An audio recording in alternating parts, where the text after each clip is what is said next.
we are going to boil the egg first, and then we're gonna separate the yellow part from the white part, and then the yellow part we are going to we're going to crush it like this.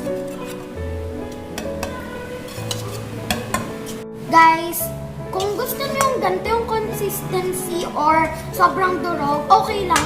Tapos, ilalagay na natin yung mayonnaise.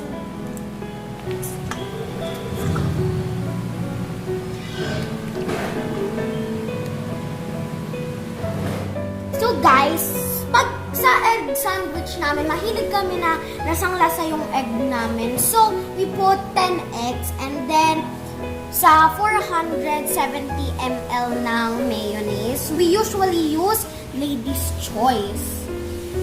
So, yan. Yan. I-mix na natin. So guys, as I said nga, mahilig kami yung egg sandwich namin na sobrang egg. Yung parang lasang-lasa namin. So, okay lang kung hindi masyadong maliit or malaki yung hati ng egg namin. So yeah, mahilig kami pag ganun. Let's mix it.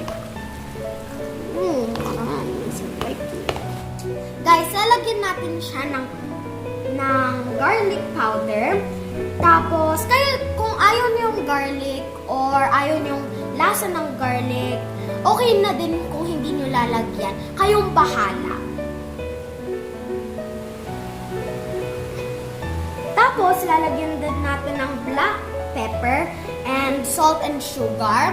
Kayo din yung bahala kung gano'n kakunti or marami yung inyong ilalagay.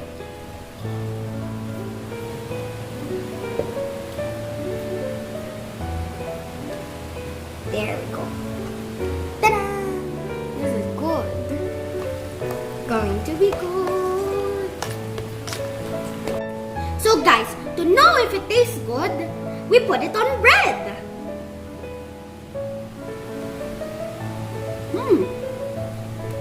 Okay na siya. Wala siyang kulang or something. Yeah, that's how we make our egg sandwich. Bye guys!